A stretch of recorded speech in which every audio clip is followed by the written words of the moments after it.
All right, good afternoon, good evening, and good morning to all my fellow business owners, wherever you happen to be in the world. I'm Alex Glassey, and I am so delighted to be here for episode number 10 of BusinessPRO TV. Today, we're going to, I think we crested in the amount of stuff that I'm going to try to jam into your heads with the last episode. Last episode was, I think the recording is like an hour 42 minutes. So it was an hour and 15 of the class, and then people stayed around to chat for all kinds of reasons. It was great. I loved it. But I think that was the peak. And so today we're going to relax into this thing a little bit more. Still going to be talking about pricing. So just relax. Grab your tea. I've got a cup of tea here. You can see I've got a wool kind of shirt on, or vest on, if you will, because it's a little cooler here. Little tea. Dying to get into this. All right, but first, as always, let's take a look at this. It's been raining out here in Victoria over the last day or so. Not heavy rain. We don't get heavy rain like they do in Seattle or Vancouver, but we do get rain for a couple of hours every day. And but then the rain, of course, is a reminder. First of all, it is great. It's cooling, it's refreshing, it's revivifying.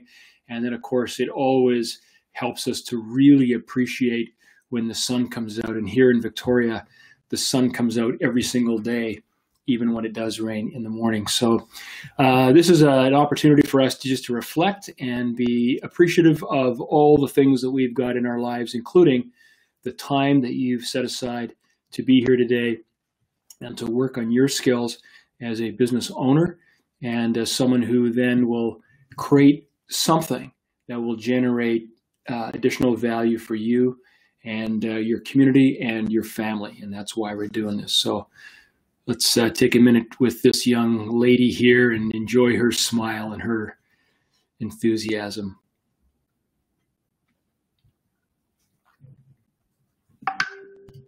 All right, that's enough of rain. Let's get into BusinessPRO TV. If you're watching this on YouTube Live right now, hey, come on over to the good side and let's go to f2f.live/AlexG, and you can see us really live, not with a 2-minute delay, but with a 0 delay. You can come in, you can chat with us. You can even use your cam and mic and come and ask some questions later on in the session. We'd love to have you.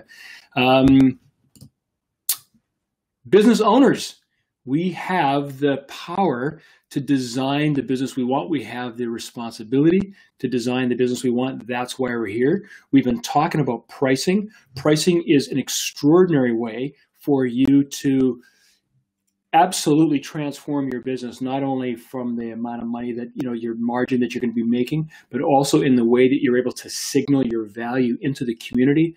And we're just going to keep on that pricing train today.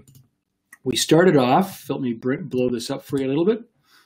We started off with taking a look at basically creating a ladder. And I'm just going to, again, I do this every single time, because I really want you to get a sense that we're actually climbing up the rungs of a ladder.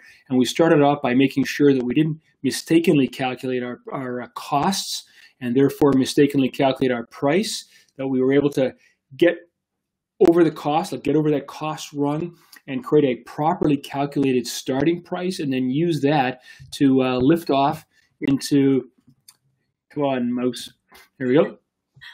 Use that as a rung in the ladder to vault us up so that we can start to take a look at our competitors' prices, but not looking at our competitors and our competitors' prices because we want to be like them or mimic them in any way, but because they're an incredible way for us to start to get inside the mind of our customers, because that's really what our business is all about, is getting into the minds of our customers to understand them and their aspirations and their issues, and then only then can we really start to provide them with options that fit closely. So then we're going to use the competitors' pricing, another rung on the ladder. We're going to lift ourselves up, and we're going to get into understanding the customer's willingness to pay, which we know starts off as a horizontal line, and then we understand that, listen, all kinds of customers have they all have different willingnesses to pay, And then from there, we went into some little homework. And I think this is I just love some of these these pictures are awesome, right? Yep. So I imagine this was all of you over the last 48 hours working and doing your homework.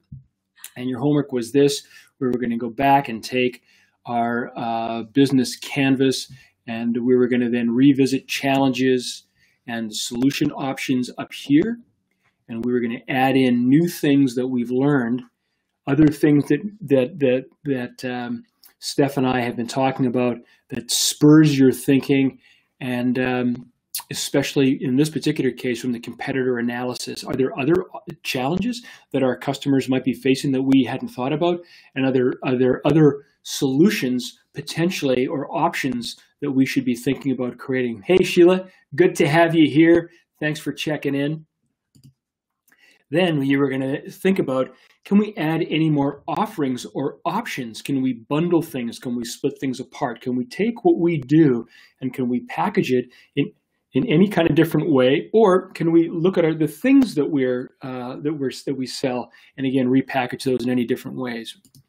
Then we were going to go on to think through the quantified value that our customer receives. Now we're starting to think about not only meeting their challenges with our solution options and our offerings, but also starting to think about what they actually receive, either in a tangible, in other words, they were able to save $28,000 by us doing this, or some of that intangible, hey, they're able to feel like they're the hero in this particular story. They're able to increase their confidence. They're able to get an increased sense of satisfaction or whatever, all those kind of intangible things, because those things all ultimately resolve down into a decision to buy or to not buy that comes down to your price, right?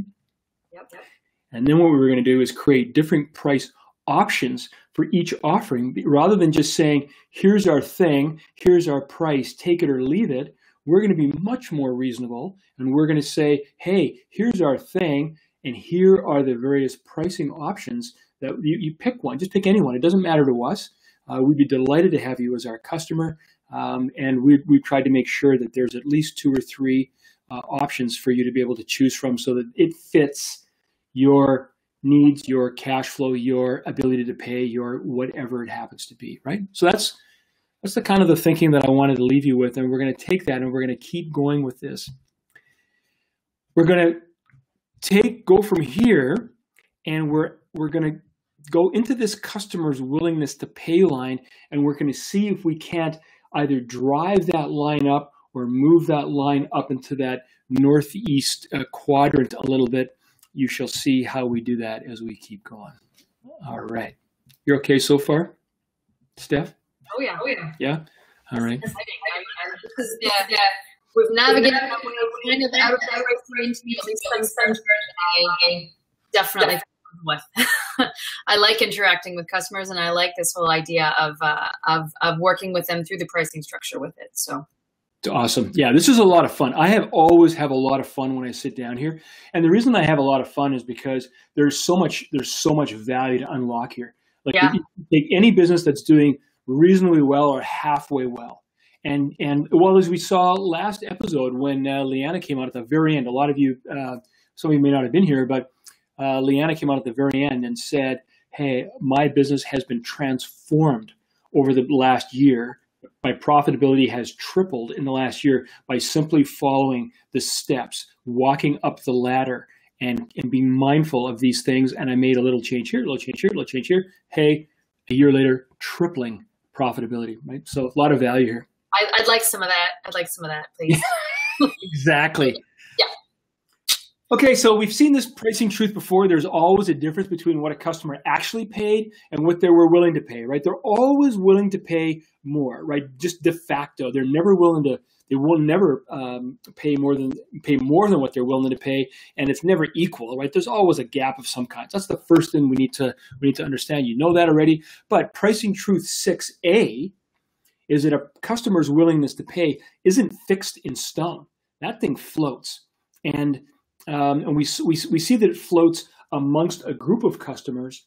But what we're going to talk about today is that it floats also for a particular customer. So not only is every customer different from every other customer, right? And again, we saw that in this line here. All these various customers are different. They perceive things differently, and they have a different willingness to pay. And so we're trying to match ourselves along that line. But not only that, but a single customer's situation differs depending on context. And that, ladies and gentlemen, is what we are going to be talking about today. Now that I've got you ready, a word from our sponsor. And I'm going to take you and I off here, Steph. So we're working beta 2. We're actually using it now internally. It literally will transform your online conversation, as you already know. It supports anyone who wants to start an online meeting, classroom, webinar, live stream with up to 1 million people. You have a meeting with 4 people or a meeting with 1 million people. Anything you like. And here's a screen. Here's a screen right from today. There we go. This is a screen that is from F2F beta. It is, you see it's running in Safari, which is, for those of you, maybe, can you see it? You should be able to see it, but up at the top there, it actually says Safari. And this is a landing page that's automatically created as soon as you sign in or log into face-to-face in the beta 2 next week.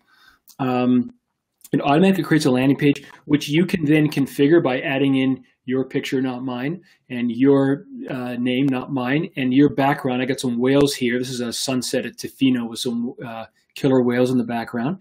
And why is this page important? It's important because people can now go to your page, and if you haven't started your meeting yet or your presentation, they at least have a place to pause that looks attractive, that they can learn a bit about you. It's awesome. You also have the ability to create an unlimited number of channels. And so here is just this demonstration. We got BusinessPRO TV, another channel that I'll be creating, and we'll actually be going there. Yeah, thanks, Ellen. This is awesome, believe me. But I've also got another channel called Mastering F2F, and that I'll start next week or the week after in creating shorter sessions where you can come in and I'll talk about a particular aspect of face-to-face broadcasting, and we'll also go through specific examples. Maybe you're a professional services person, maybe you're a TV station, maybe you're it depends, right? So I just want to let you know that this is a live screen that I screenshot that I took from today, and we're only like literally a couple of days away from pushing this out.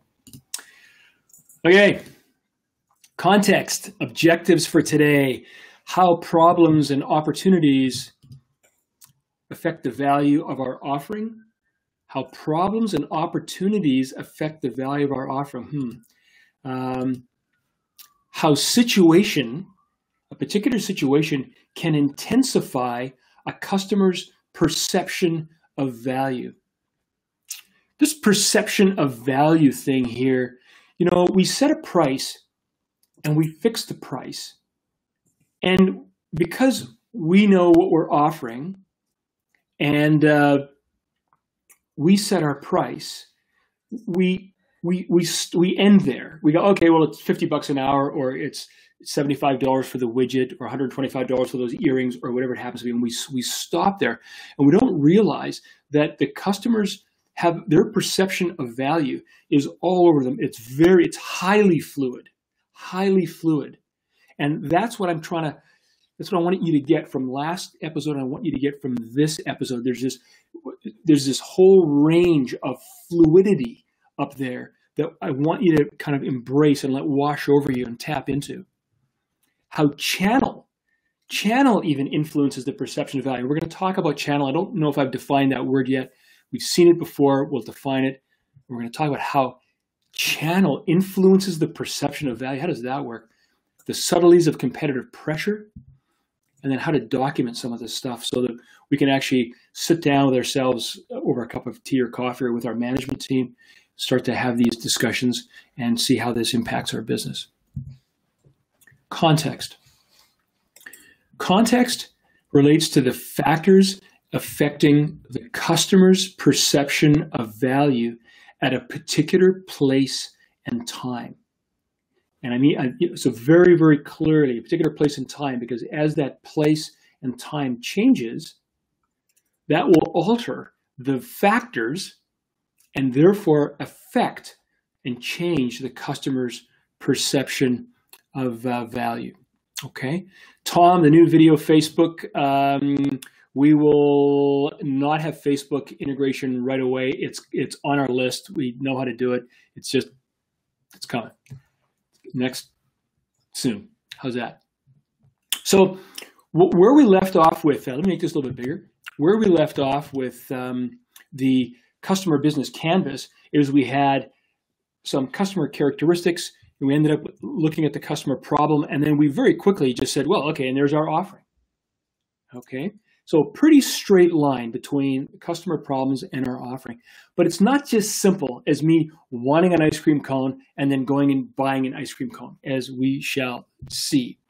The reason is that there are a lot of things in between the problem as it's initially thought about and the customers and their offering. And there's three things that we're going to walk through today. The first is the situation, the second is the channel, and the third is those nasty competitors, right?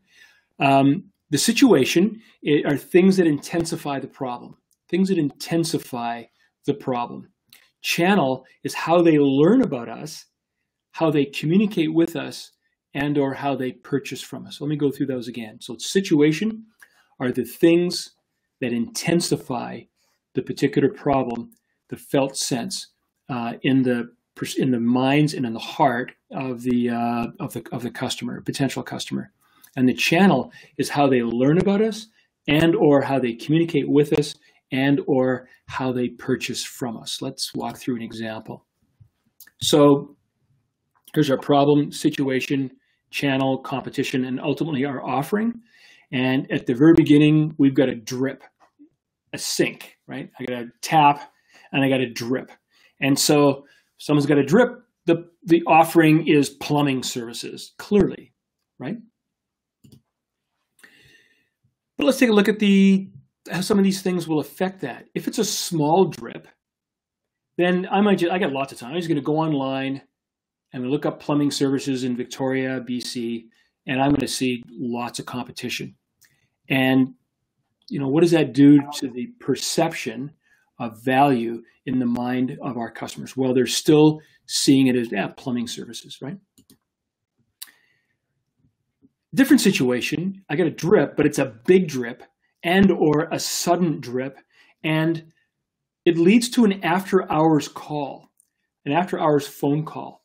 Well, I'm telling you that when I've got someone on the phone, there's no competition unless they've somehow been able to get into my phone call, right?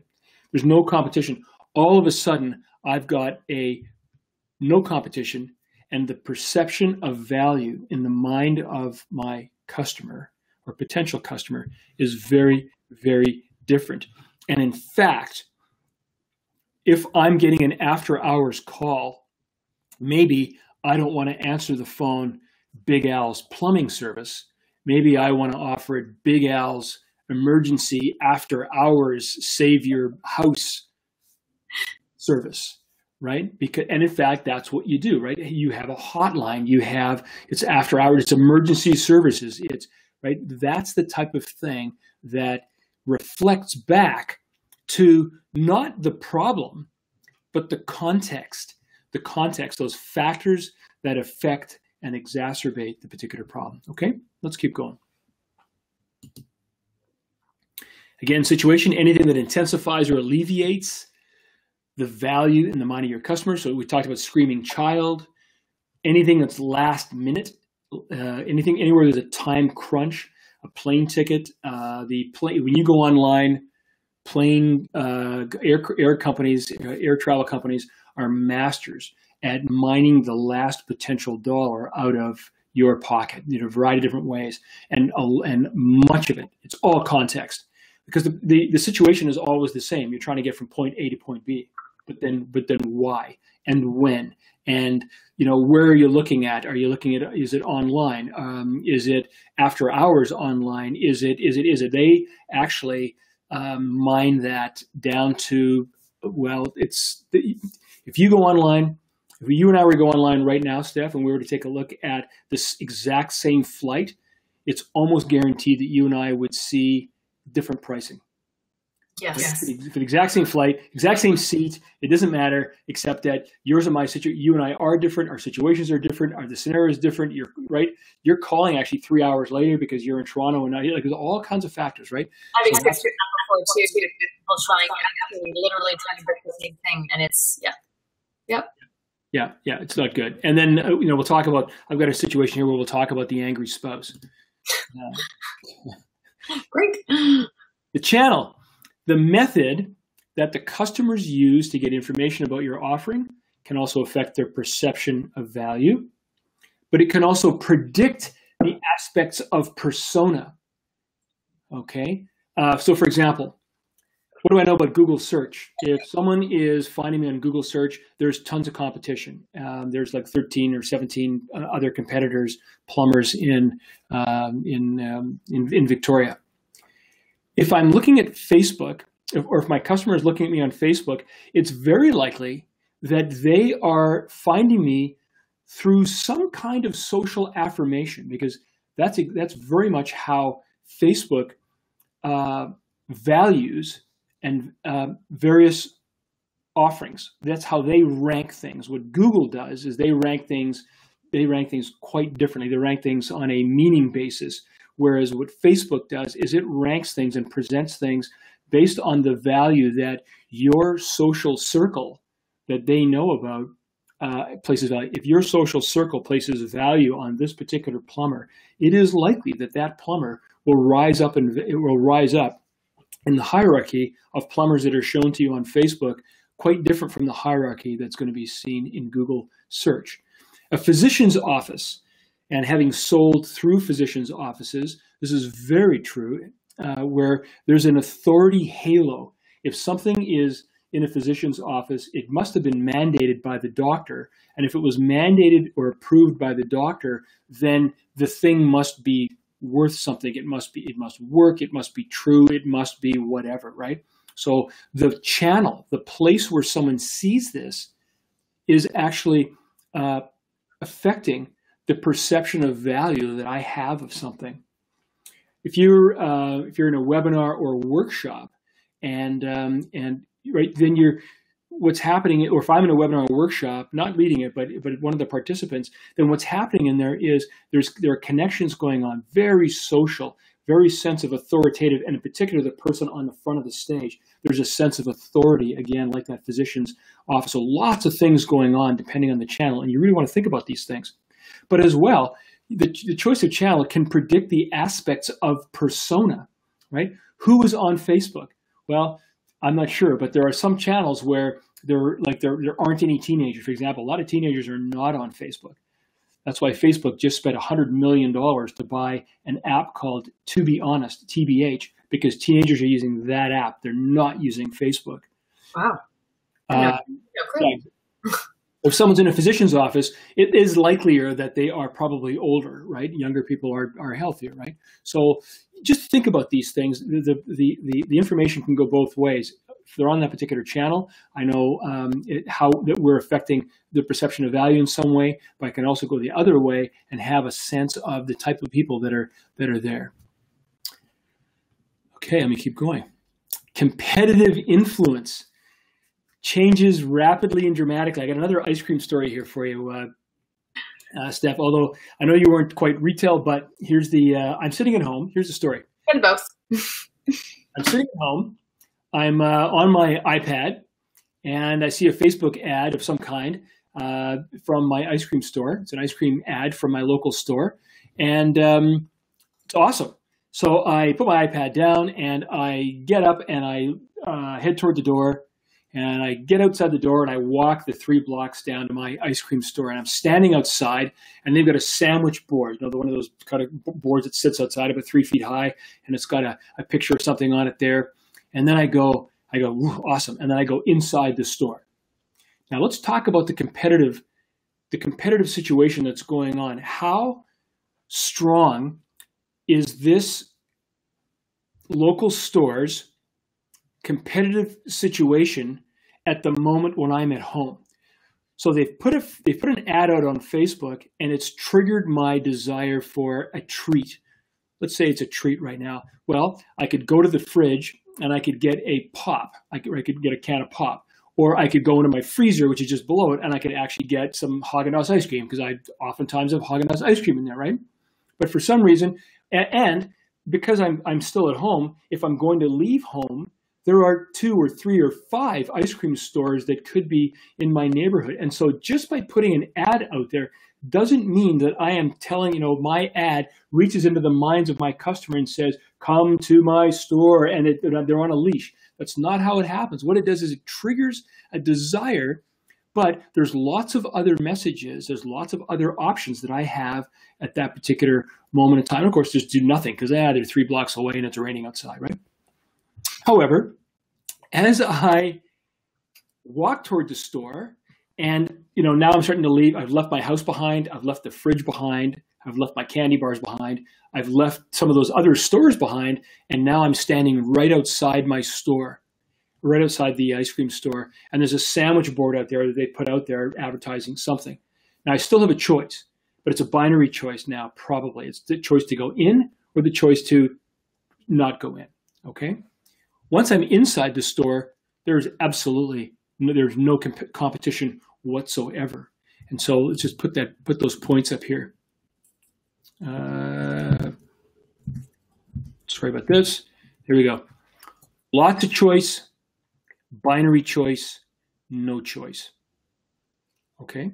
Well, now, when you see stuff like this, you see this happening all the time, right? So where should our prices go?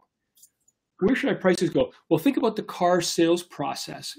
How once you're in their office and you're sitting down, what they start to give you, what they start to do now is, it's not Toyota versus Ford. You're now in the Toyota place. And what they start to do now is to give you options that are laddered options. They're reasonable options. Would you like the red one or the blue one? Would you like the air conditioning or the not? Would you like the leather seats or the cloth seats, right? That's what they're trying to do. Financing, services package, insurance. It's all, they've made it an assumed close. They assume that you're going to be buying the truck and or car. I just happen to have a Toyota truck, so I've been through the process a year ago. I love my Toyota truck. Think about fast food restaurants. You are walking up to the restaurant, and outside they've got their 2 for $5 burger special. I think there's a Burger King or something like that downtown here in Victoria, and they've always got that sandwich board outside, 2 for $5 burgers. But when you walk inside, you can't see that offer anymore. Now they're trying to get you to buy the, $7. And now they start to do things. Would you like fries with that? And would you like a Coke with that? And they start to upsize you, right? So when there is competition, then your messaging and the perception of value in the minds of the customer is lower, because there are other options.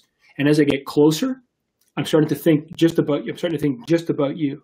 And as I'm inside the store, looking up at your sandwich board, or looking up at your flowers, or looking up at your, diamond necklaces, or what have you, then those options disappear. And therefore, I should be highlighting different aspects of my business and different price points of my particular business. Now, I'm going to bring up the screen here a little bit, because this is really important. I think some people think that, I advertised a 2 for $5 special, and therefore when people come in the door, I need to continue to deliver on that particular special. I need to continue to deliver on that and give them the 2 for $5 special. Mm-hmm. And so some business people think that it feels duplicitous to then give other offerings and to try to upsize them or supersize them or something like that. Mm. And like I feel that I still feel that to this day. At the same time, though, what we want to do is, we're trying to understand this from a business perspective. We don't want to give up give up our morality or our sense of ethics, and we certainly don't want to be perceived as slimy or any of that stuff. And so I totally understand that side of things. But I also totally understand this side of things. What I really want to do is I want to deliver the best value that I can to my customer, and I want my customer to be as happy as they can be. And if I give options to my customer, which is, hey, would you like fries with that? Would you like a Coke with that? Then it's up to my customer to make that decision. Mm-hmm.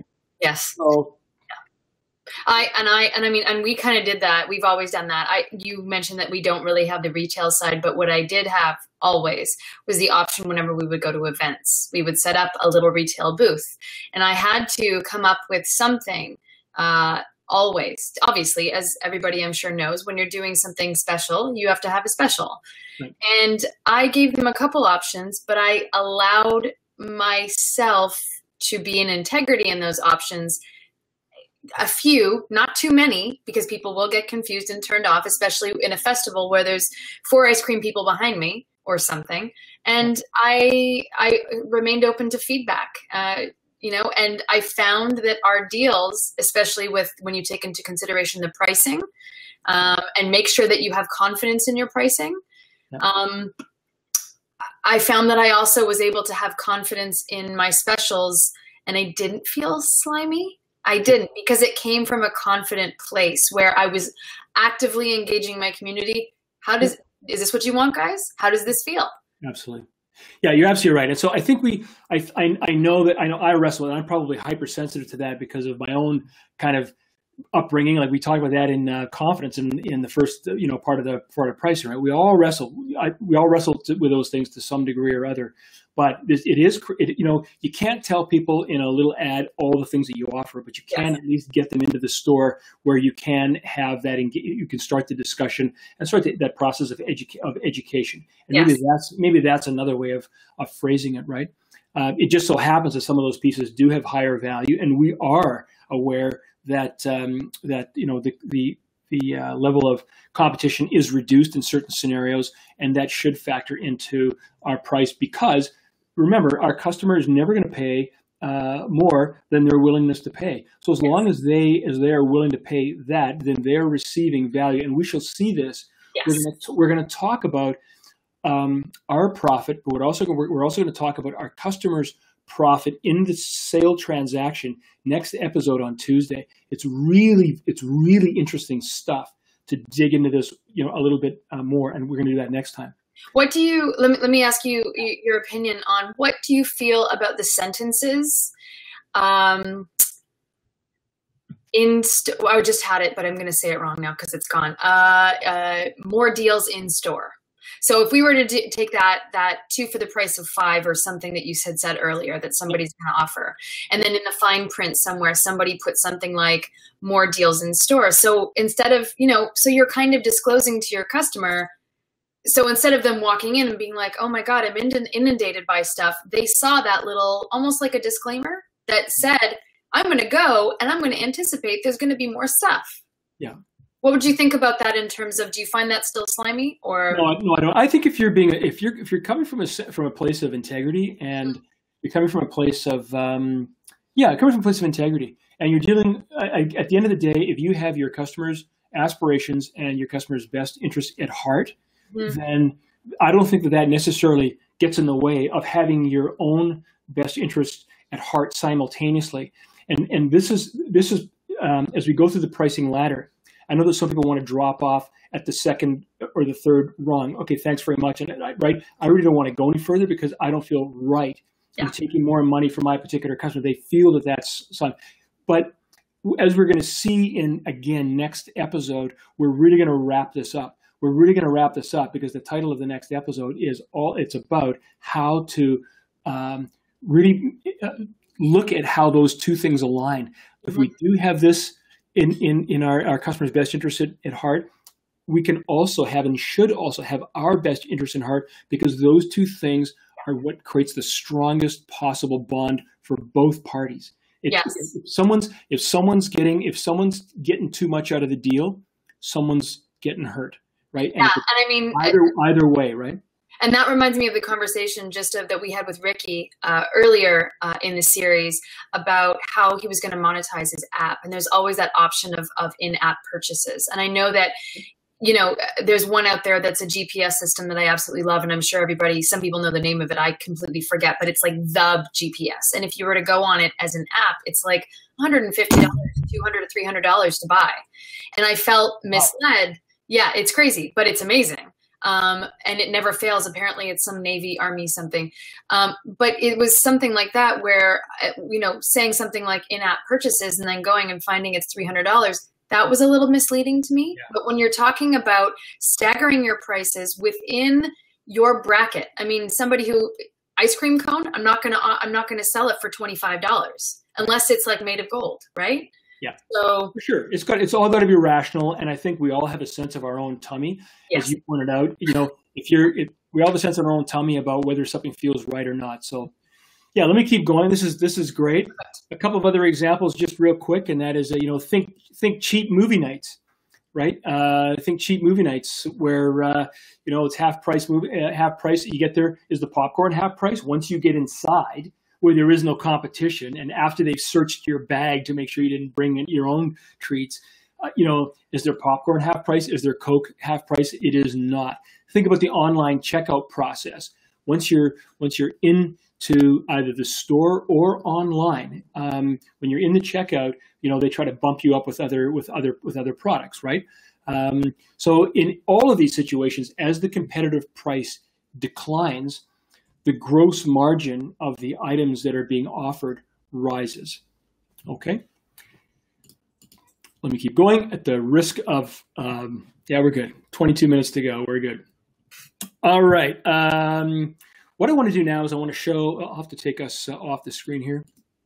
What I want to do now is just to show how persona, leading into context leads into value. So we've talked about this already. A homeowner with a drip, small drip, goes on the internet, sees lots of competitors, sees our plumbing, our offering as well for plumbing, and the value not of the plumbing service.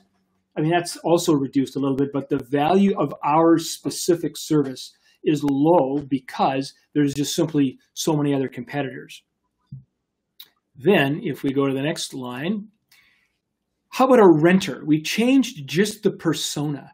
And how about a renter who's got a small drip, right? That's the problem, is the drip. It's a small drip. They're not even going to go, they don't care. They just don't care. They're not even going to go onto the internet or walk into a plumber saying it's zero. So you see how the renter, just changing the persona, changes the value that's perceived of our services, that's perceived by them. Now we got about a homeowner with a big sudden drip. They can call, or they might even start off on the internet where there's lots of competition. But once they call us, the competition drops off. It's like me walking to the ice cream store, right? In the space of 30 seconds, right? Oh my God, the pipe burst. Quick, honey, get on the internet. Boop, boop, boop, boop, boop. Oh, look at all the plumbers. Well, let's go Big Al. Big Al's at the very front there. Let's call. Let's forget about emailing. It's too slow. I got to call. I'm going to call. My phone rings. I don't care about the internet anymore. I've got them. And therefore, my margin, my service is going to be not just plumbing services, but it's an emergency dispatch, and the value is high. And the only thing that changed there, well, the situation changed, but also the channel changed in the space of 30 seconds. And that changed my ability to make additional money. Okay, I got a neighborhood retiree. And, so the problem there is entertainment. And the competitors are staying at home watching TV or Netflix or whatever. And the offering is, I'm a movie theater, and the offering is regular ticket. The value is pretty low. Regular ticket price is $12, $13. Yeah, I'm not particularly interested. However, Cheap Tuesday, that $11, $12 ticket just dropped down to $6. And hey, therefore the value is high. And quite frankly, now I'm less even interested in the movie. I'm willing to go to, like, if the regular ticket price is on, I'm making sure that I'm going to a 9 out of 10 stars, or 8 out of 10 starred movie. On Cheap Tuesdays, I'd even go to a 7 or a 6. In particular, if I've got a buddy or my sweetheart is coming with me, because then it's a social, again, this intangible stuff. It's a social outing as well. It's a walk to the movie theater. It's sitting there. It's holding hands in the dark with my sweetie. It's whatever that experience is, right? It isn't just the movie. And I hope you guys are all starting to think that way. Neighborhood retiree. Problems Entertainment, competitors TV, Netflix. Now it's a midnight release. Okay, well, that value is like zero to me. Absolutely zero. I ain't staying up till midnight to watch any movie. I don't care. Except, well, if it was a new Batman movie, maybe. But other than that, no. But if we replaced neighborhood retiree with local teenager, all of a sudden you'd see that these value things would change. And I don't want to go through them all, but midnight release. The midnight release would actually go way up. And why? Because there's scarcity. And it's only happening once. It's at midnight. There's no parents around. There's no adults around. We know that it's the whole gang is going out there. There's that whole social thing, blah, blah, blah, blah, blah. There's incredible value amongst the teenage population for midnight releases. MedCenter Canada, this is a company that I ran from 2003 to 2006, and we sold, some of what we sold were medications to older Americans. We knew that they were retirees, and the problem was their medication down there was super expensive. The channel, and one of the channels that we used was the internet, tons of competitors. Our offering was this, and our value was kind of medium to low. We really were, we really had to compete on the basis of price. And you've heard me talk about some of those other stories. However, we also did some stuff where we put order forms and brochures and everything else into the physician's office. And just by changing the channel, what we found is that our value went from medium to high or low to high. It went up substantially. And we were able to take advantage of that in a couple of different ways. Again, it's exactly the same product, and it's exactly the same person or persona, except they're finding us in a different place, and that allows us to offer different price points for the exact same product. Now, what we also found out later is that we were wondering why our customers weren't staying with us for more than one or two orders or two or three orders over the lifetime. So, if you remember back when we were talking about lifetime value a few episodes ago, I talked about how we made some assumptions about MedCenter at the very beginning. And then one of those assumptions was the lifetime value, and the lifetime value turned out to be half of what we thought it would be. And we were flummoxed by this. And we turned out, well, like it was like a year and a half later, then we finally figured out why. The persona was not the retiree on the internet. In a large number of circumstances, the persona was the retiree's daughter. And again, not to be gender specific or sexist, but that's what it was. It was the retiree's daughter who was coming over to help mom and dad get their meds. And because, she's 40 or 42, she's internet savvy, she just goes on the internet, bang, bang, bang, boom, there's a bunch of competitors. And what she would also do then is she would do that every 3 months. And so, right, easy come, easy go. That's what that was. So again, what I'm trying to illustrate here is that a change in any one of these columns dramatically changes the perception of value. Here's the husband out on a regular Friday, afternoon, just coming home from work, and not really the problem, but he's looking for a gift for his sweetie, and goes into the mall. That's the channel. Lots of competition out there. Like, we're a flower store, right? But there's lots of competition. It could be candy, it could be cake, it could be earrings. It could be a bunch of different things that are out there, right? But our offering is flowers, and so the value in the minds of the husband is medium. Okay, now let's flash forward. Oh, the only thing that's changed here is that the situation is forgiveness. Okay, husband's in the doghouse, looking for something, goes into the mall. So everything else is the same. Guess what? I have no competitors. I, the flower store, have no competitors. And that person walks in, and all he is looking for is roses. And not just roses, but these are the Amazonian long-stemmed roses flown in fresh from, South America this morning. The dew's still dripping wet on the petals from the Amazonian basis, and the value is very high. I could charge this guy anything for a dozen roses. And all that's changed is this. My flower store Different persona, business.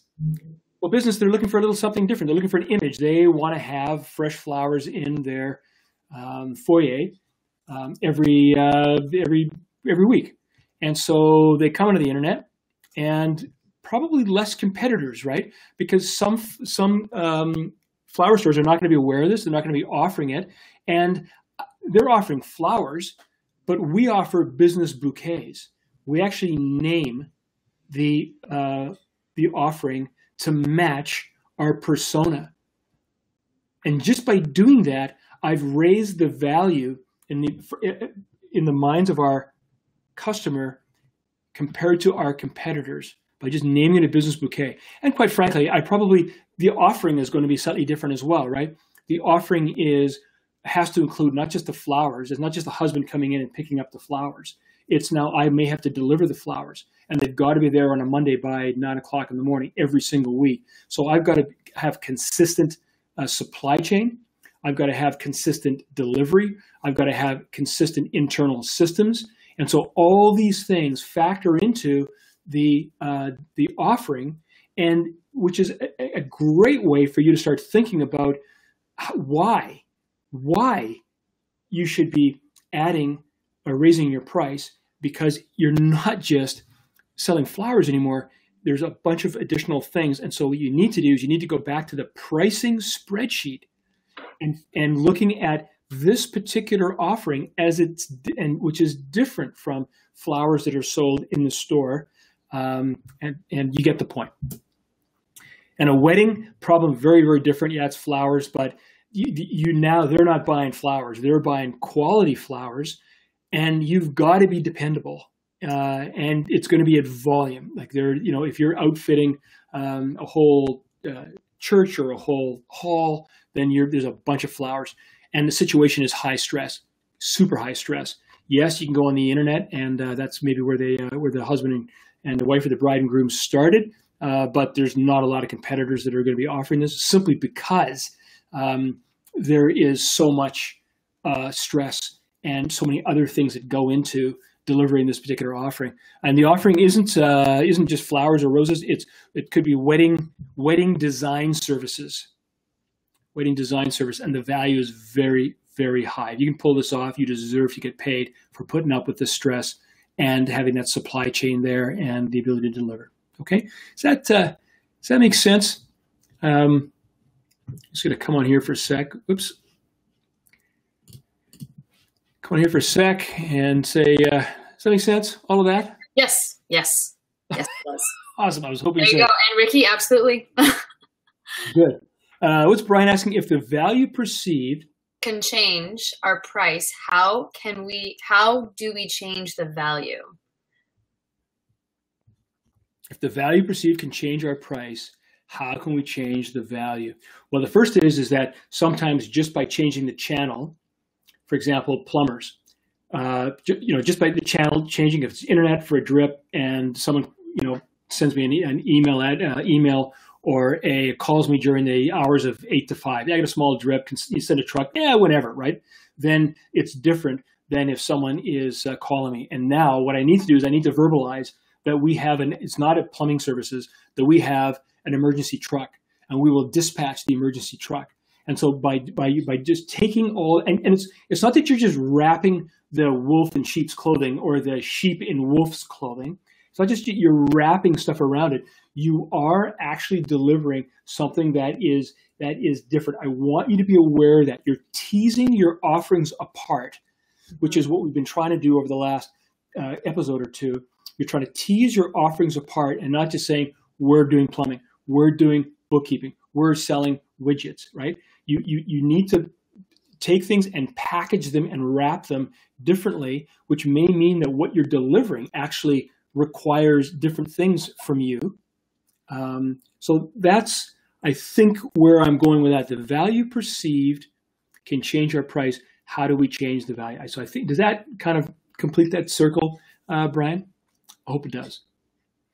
And whether it does or not, I'm going to keep going. And you can put another question in there, and I'll answer it in just a sec when we come back. All right. Bing. Yes. Awesome. Brian said yes. Awesome. Okay. So what I want to do now is I want to bring this all together. Okay. And this may look a little bit messy. Let's enjoy the mess. From the purpose of these episodes, this is the last bit of mess where we're trying to kind of gear down on the mess. But what I want you to do is just sit back and let me take you through this example, let it flow over you, and then we'll round it off in a minute, right? So here's the value. This is an online course, right? It's an online course. And so I start off with value. What are the features, products, benefits that my customers might want to buy? Well, they want to get some advice. That's what they're buying. Videos. There's an awesome pricing spreadsheet that they're getting. And ultimately, they're going to be getting a skill, right? So advice and insight on their business. Videos because they want to be able to rewatch these things. A spreadsheet because they want to then put it to practical use. And ultimately, they want to have a skill, not just a skill with a spreadsheet, but a skill with their thinking. That's ultimately what I try to deliver with my online courses, and that's what I imagine that my customers are looking for as well. What are the tangible, intangible things that benefit our customers? Well, if it's a pricing course, let's say, that they will increase their profit, 5%. We saw Leanna say last time that she increased her profit 300%, which is, actually, I've never heard that before. It's extraordinary. Increased confidence. And if you saw her on screen, you can see that this was I'm not sure what you looked like a year ago, but this person online was Tom. I'll get to your question in a sec. Increased confidence, an intangible, access to an expert. And so here's what I'm trying to do is I'm trying to value in another way. I'm trying to go, okay, well, if that person who took my course got those 20 hours of time at my regular billing rate, it would end up with being $4,000, and then increased services revenue as well. So if they went, by the time they walk away from the course, they'll have increased services revenue in addition to a greater margin. Okay, so you start to think that way. Let's get into our personas. So for me, for my online course, I was thinking, well, English-speaking business owners and English-speaking consultants or advisors. Those were two personas that I thought might well enjoy taking the online course. The problem with the situation, what are they looking for? Well, they're both looking for knowledge, and they're both looking for potential. Well, not they're both, but the consultant in particular is looking for a new offering. And I know that I have lots of advisors, and I encourage them. I have lots of advisors, lots of consultants who use my stuff and then go and use it with their own clients in order to generate their own, increase their own revenues. And that's as it should be. How do they come to me? They come to me by email. They come to me by Facebook. And I try to get a sense of where the competitive pressure, does that increase or decrease the competitive pressure, right? So what I'm trying to do here is I'm trying to just take these things, not just say persona and offering. I'm trying to understand all these other things in a way that makes sense so that I can set a price for each of these particular scenarios that makes sense. And then what I do is I actually go and get out my pen and start to highlight things that are saying, well, my business owner wants knowledge, finds me on the email. Well, email is from my own list. And so I know that the competitive pressure, if someone just gets an email from me and says, hey, do you want to take this? Well, there's no other pricing offering right? And so they're either going to say yes or no based on that particular offering. And these are the things that I imagine that they're going to be interested in hearing about, right? The benefits to them. A business owner who finds me on Facebook, also wants knowledge, but the competitive pressure is medium, and perhaps they don't know me, and so they're not interested in the advice. You see how there's not a green diamond here? They may not be interested in the advice. What they're interested in, I'm interested in the videos, and I want the spreadsheet, I want to gain the skill, but I don't know you enough, Mr. Glassey, in order to be able to, determine how much value that there is in your particular advice, right? Yeah, I want the increased profit. Yeah, I want the confidence. Someone, as I was going through this, and I literally did go through this, and this is exactly the type of process that I go through, right? It's sometimes not as structured as this, and therefore I don't expect it Your process may well be as structured as this, but you want to be touching the various points is what's important here. And as I was going through this, someone asked me, and the management team said, "Hey, what about banks? Banks? Why do banks want online courses?" Well, they don't want online courses, but they may want the curriculum to help to use as a marketing vehicle to get other business owners to come into their bank. They would actually use my courses or courses like this to as a channel to advertise it in their community and get business owners to come in and therefore get the chance to know the bank. In particular, if those business owners are interested in getting loans and they have to go through this pricing or this business planning course or whatever along the way. It just absolutely makes sense, right? And again, what are they interested in? They're not interested in my advice. They're interested in the video. The bank themselves is interested in the videos, and they're interested in the spreadsheet. They're interested in using me as a channel. Their customers are going to be the business owners who will be interested in all this other stuff. Does that make sense? Okay. So as I went through all this and thought through all this, I then ended up going, okay, well, what's actionable? As I take a look at this, what makes sense? And you got to make choices. And the choices are, our first choice was to create a new cash flow course for English business owners, market it through email and Facebook, provide live and video options, like a live option, which would be higher value, and then a video option, which is on video on demand, which is maybe a lower option, and have a list price, and then a 3 times payment option. And that's exactly what I did do. And that was very successful. Not as successful as the pricing course, I will tell you. And I will tell you also that by having the virtue of having a list price, whatever it was, I don't even know what it was now, but let's say it was $349, and then 3 times payment options of $129 or whatever the numbers were. My sales were 30% higher. They weren't double or triple, but they were 30% higher because people chose the 3 times payment options. Why did they choose that option? A, because maybe they didn't have the $349, or B, and I think this is probably the bigger case, is that they didn't have any experience with me. They hadn't seen me speak, hadn't read my book. They heard about me, and they're interested in taking it, and they're willing to invest and risk $129, even though I have a money back guarantee on all of my stuff. They were willing to risk $129 because they weren't even sure that, money back guarantees, sometimes people don't honor those, right? And so, but anyway, I got an extra third or 30% of my business came from that. And so it really this is really, really effective stuff. And, let me just bring up my face here. And none of this is slimy. Like, even though the person who is paying the 3 times versus the person who was paying the 1 time, the person paying the 3 times, there's no slime at all in me doing that. And even though I'm charging them more, 3 times whatever it was, $129 or $139 was more than the 1-time price.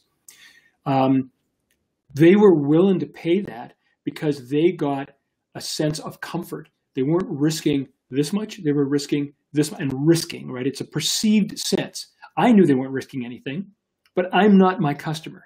And that's rule number 1, right? You are not your customer. So I'm not my customer. So I knew that they weren't risking anything because I know that I'm happy to give, well, not happy, but I will give people's money back, as soon as they ask. But from there, they were actually buying a sense of comfort as well as, whatever else, maybe it was fitting into their payment plan, et cetera, et cetera. So it is all consistent with that. And then what ends up happening is that they get into the course. They're into the course the first hour or the first 2 hours, and they're going, oh my goodness, this is awesome. And how do I know that? Because in all my courses, almost all my paid courses, I'm sending out surveys and getting feedback. And in fact, they're mandated feedback. You've got to fill out this survey. I really need to hear back, right? And you can see that the people are okay. And if they're not okay, they're letting me know, and we're able to do course corrections. So I know that what I'm delivering. Okay, Tom, we'll see you again. Sorry, I couldn't answer your question right away. But I will answer it and you'll see it on the video. Just look at the 62-minute mark. So yeah, all these things work. Let me keep going very quickly and turn on the screen so you can see it. It's always a good thing. All right. Here's a persona. So these are bookkeeping options. I got a current client. It's a business owner under 3 years old. That's the client attributes. That, call it whatever you want. That's grouped together. That is a persona called a experienced current client. Their problem is that they're underperforming and they got no financial statement ability. They just don't have it. They have no idea. They're hands over their eyes. The only competitive pressure, their channel is me talking to them. I'm in their office once a month. And so that's the channel. The competitive pressure is only their CPA. And we've already talked about this, how bookkeepers compare to CPAs. And so there's all kinds of options here for me to go in there and talk about other things, streamlining, basic advisory, workshops. I go on and on and on with a number of additional options that I could be talking to this current client about. And because I know that it's going to drive huge value to this business, the ability to take someone and triple their profit, the ability to take someone and drive 10% to their bottom line, an additional 10% to their bottom line is incredibly powerful.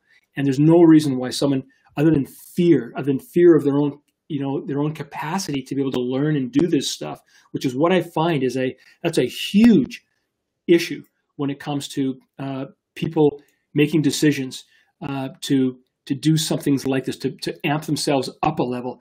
Not that they can't see it, and not that they don't want to be there. It's that they're stuck in this sense of confidence. That's why that confidence is very first in the pricing, right? And you talk to them about the cash flow improvement, the net income improvement, and their own stress reduction because they're underperforming and they have no idea where they are because they don't have any financial ability. See how all this stuff relates? You can see the words that I'm using and the discussion that you could be having with your clients, with your potential customers. Another current client owner, business owner, aggressive. Problem is growth mode. I like growth mode, and I'm smoking busy. I haven't got time for any of this stuff. Competitive pressure is CPA. They're not going to help out. Again, bookkeeping, streamlining, creating a dashboard so that they can actually see on a daily, weekly, monthly basis exactly the key indicators that they need to follow in order to make this happen. Regular advisory. They don't want me to just dump financial statements on their desk once a month.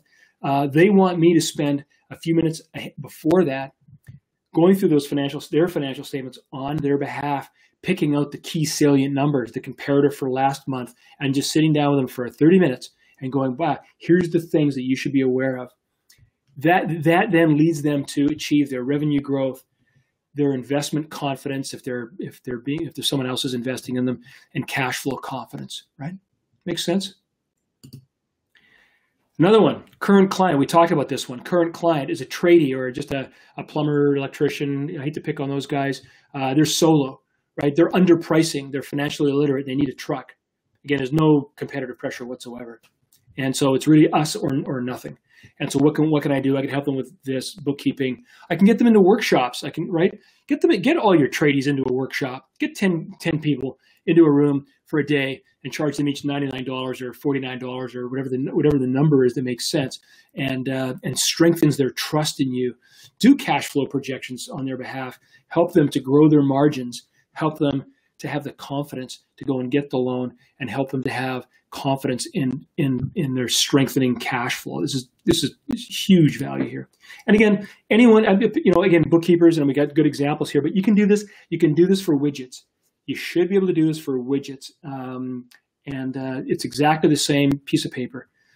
Not a client, business owner under 3 years, all of these particular situations.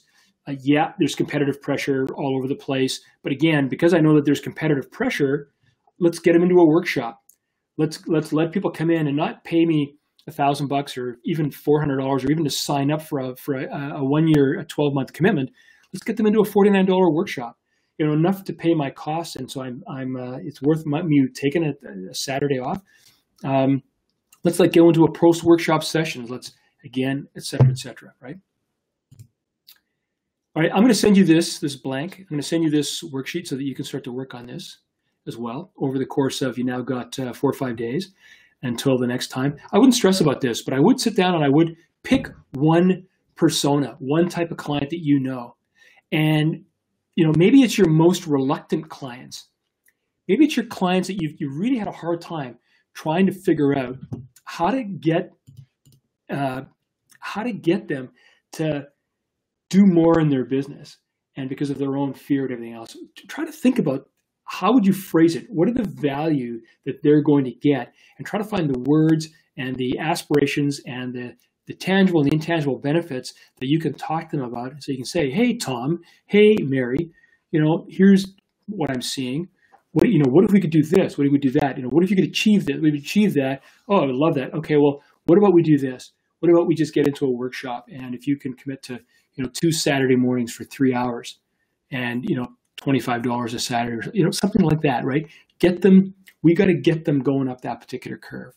So put one of these things together just for one of your clients, or one of your customer types, one of your customer personas, just as practice, and then come into next Tuesday and let's talk about it. Okay, putting it into practice, and I'll send you this slide again as well. Let's make the slide a little bigger.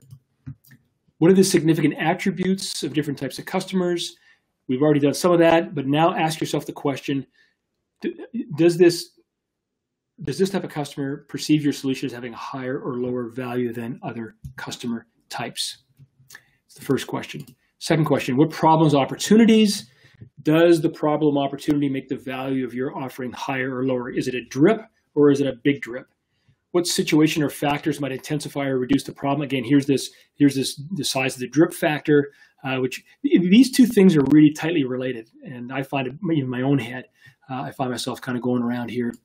And then finally, in what channels, conditions do you meet this customer, and how does that affect the competitive pressure? And does this channel increase or decrease the perception of value, and in particular as it relates to the competitive pressure? And then you need to be thinking about renaming, repricing, somehow structuring your offerings to take advantage of the reduced competitive pressure. Resources, I'm just going to mail it to you, email it to you.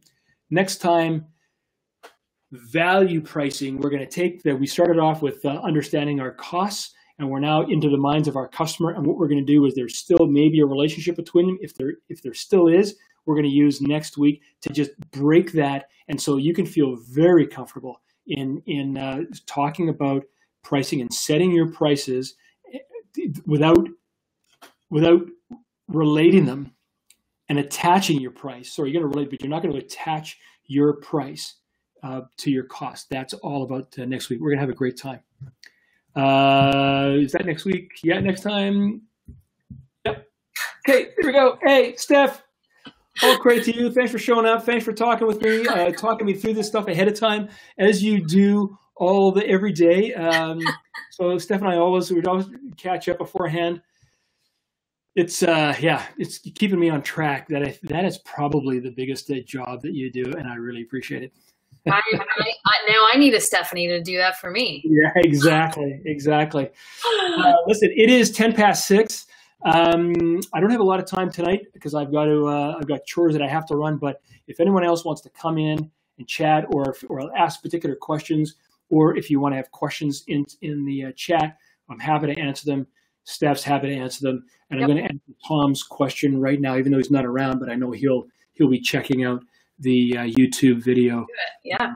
Right. So Tom's question was, how can you take a product like Face-to-Face and decide to give it away? You did that with StratPad, right? Okay. So let me take both of those separately.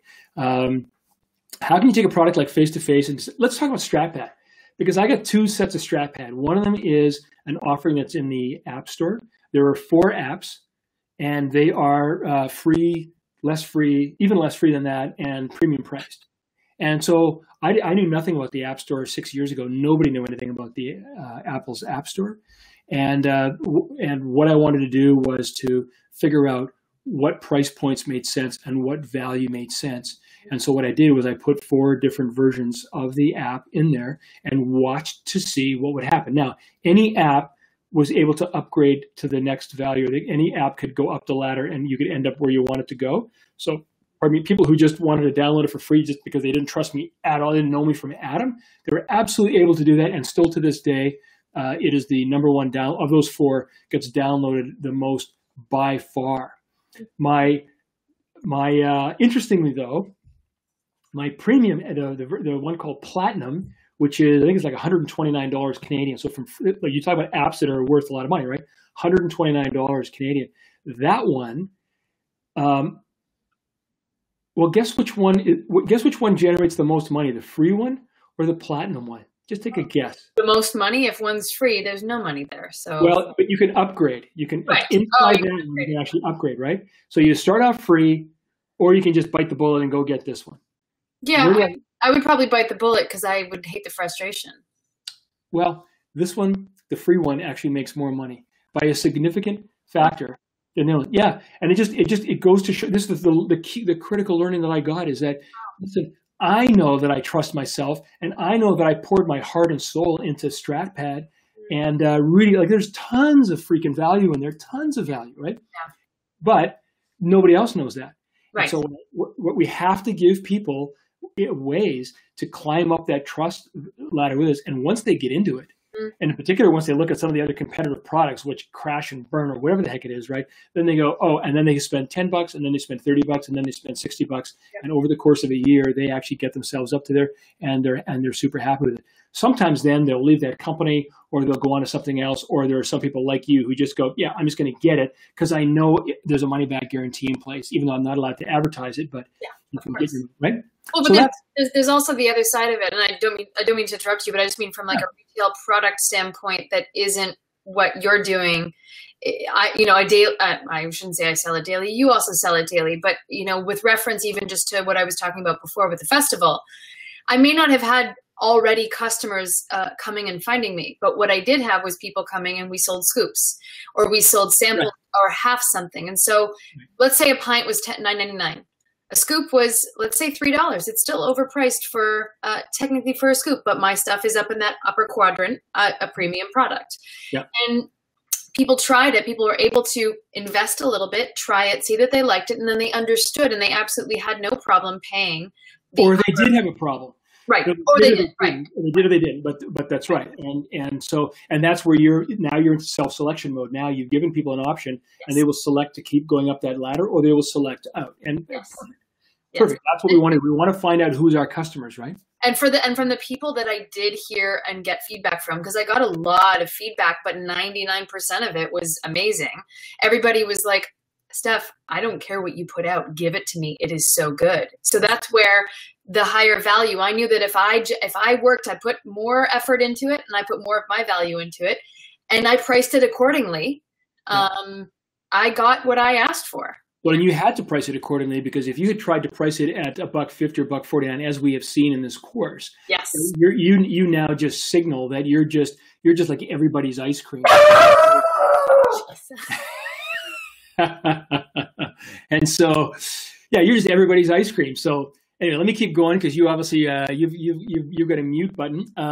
There's a second product that I have, a second StratPad, and what I did do, and Tom is a longtime friend of mine, lives down in Texas, and he brought me into an organization down in the United States that is a mentoring organization, the world's largest entrepreneurs mentoring organization, and I was doing some stuff where I was trying to use StratPad as a give back to that particular group in order to create an additional relationship, an additional business. So, Ellen. So Ellen says that's how we met. So awesome.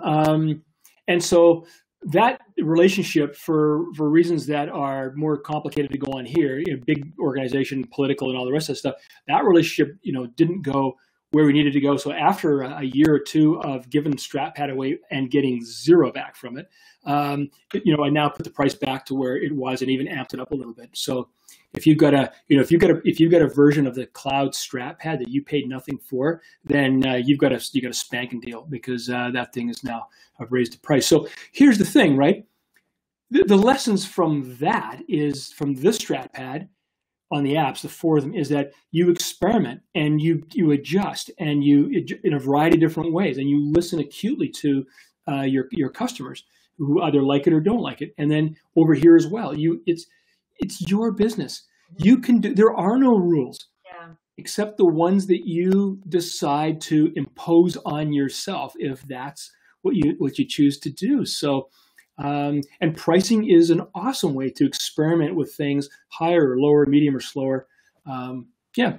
So I think that's the first part of Tom's question. The second part is, how can you take a product like F2F and decide to give it away? So Tom and everybody else who's out there who's got a product, who is thinking about a product, I'm going to give you the best advice that you're ever going to get. And that is, because I practice what I preach, and I'll tell you something else. I've got meetings coming up, one tomorrow, one on Monday, one on Wednesday. I am now going into the land of the financial giants to talk about a particular project. And I've got to get up on stage, and I'm going to be pitching to people who are, it's like, it makes me nervous, right? So, and I got lots of things to learn. What's that?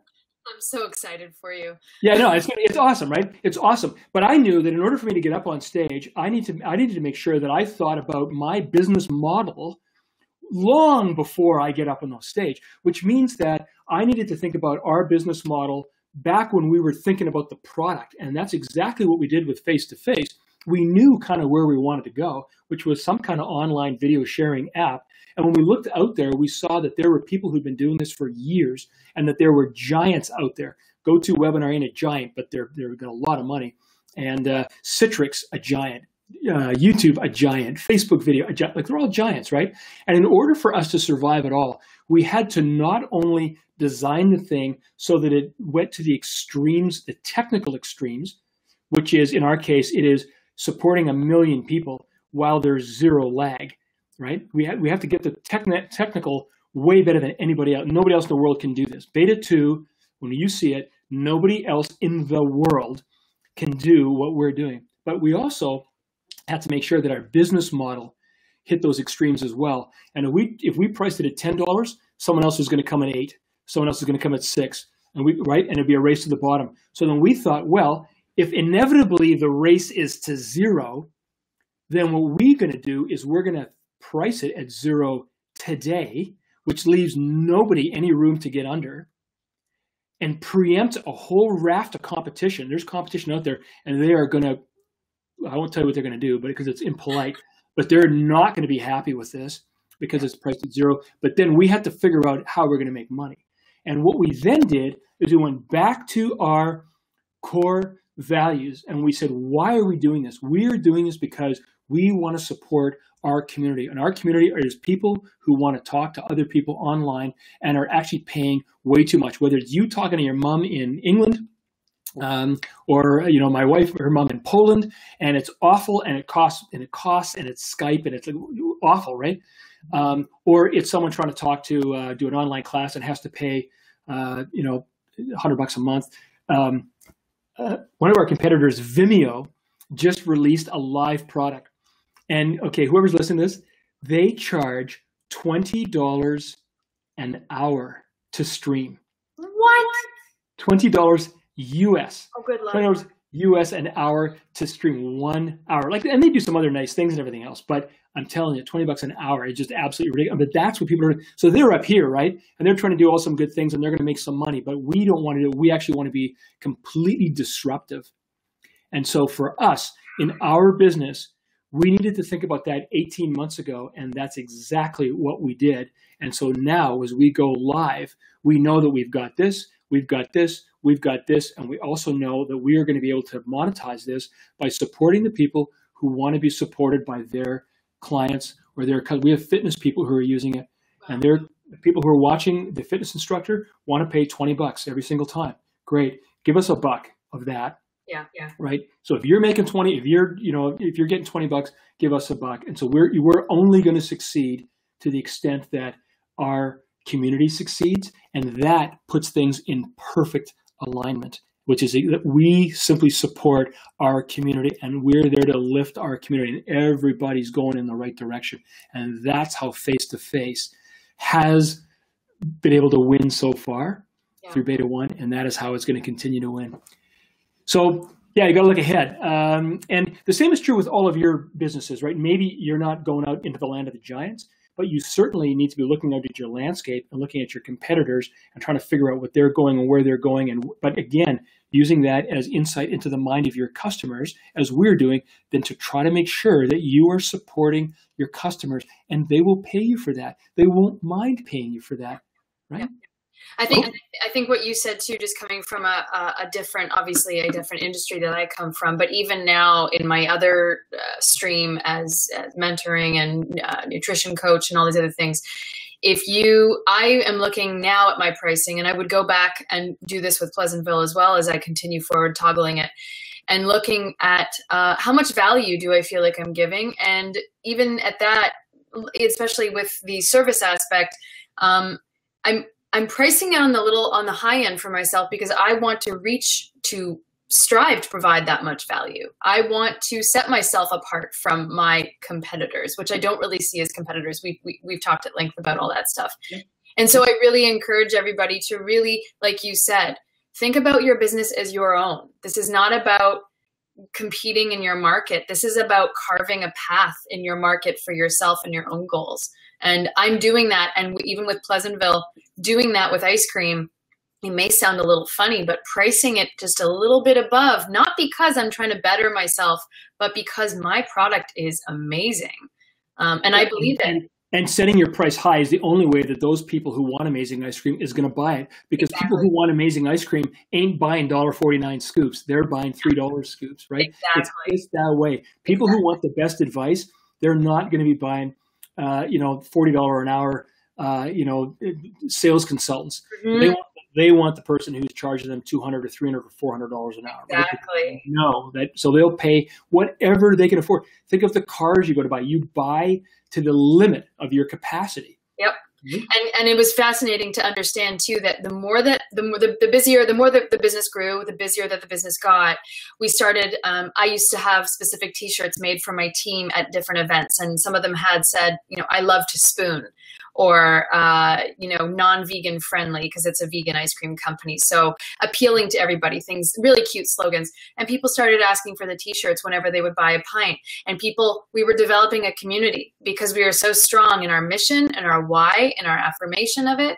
And even now when I look at, the other services that I'm building out, it's the same sort of thing. So if you can back what you're doing by your conviction to do it and your values, then you become unshakable as a business and you grow, regardless of which way the wind blows. So yeah, and I love the fact that there's the 6th C of pricing, which isn't in the course, but you talk about community, right? And it's creating that community. I mean, that's what today's world is all about, right? Yes. In the old days, you could bang people, you could hard close and all the rest of that stuff. I mean, could you? Yeah, you could. Yeah. But now there's absolutely no way of doing that. You need that. You need to live with your community in mind, and you need to be the one that just continues to support your community. And so I see Ricky with a comment there. You've left me thinking, Alex, about how that could work for us, and all kinds of things, Ricky. This is right. I've got to run. It's 25 past the hour. Thank you for all your patience. Thank you again, Steph. Yay, lovely co-host. Thank you. Really, really appreciate it. And we'll see you all next Tuesday. So I'll send you this stuff out probably later tonight, before 5 hours before I get this back to you.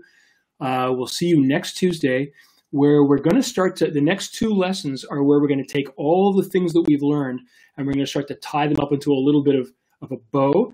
And particularly next time, we're going to finally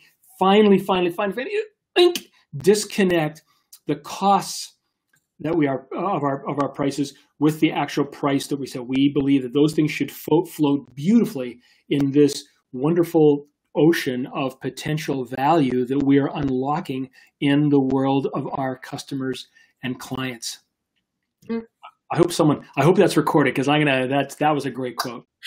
That's amazing. Yes, that's perfect. I can't wait, and I'm looking forward to it. So have a good weekend. Have a good weekend, Steph. You as well. Good luck tomorrow. We are all behind you and supporting you, and this is amazing what you've created, and I can't wait to see where it goes. And thank you for including us, being a part of it. This is awesome.